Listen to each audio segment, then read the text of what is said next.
निर्वाणरूपं विभुं व्यापकं ब्रह्मवेदस्वरूपं निजं निर्गुणं निर्विकल्पं निरीहं चिदाकाशमाकाशवासं भजेऽहं निराकारमोङ्कारमूलं तुरीयं गिराज्ञानगोतीतमीशं गिरीशं करालं महाकालकालं कृपालं गुणागारसंसारपारं नतोऽहं तुषाराद्रिसङ्काशगौरं कबीरं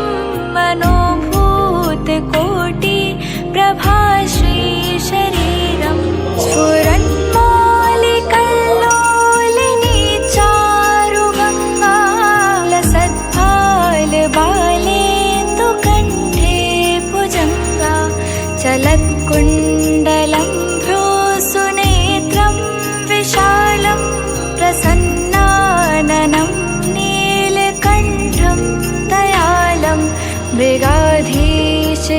मृगाधीशचर्माम्बरं मुण्डमालं प्रियं शङ्करं सर्वनाथं भजामि प्रचण्डं प्रकृष्टं प्रगल्भं परेशम् अखण्डं अजं भानुकोटिप्रकाशं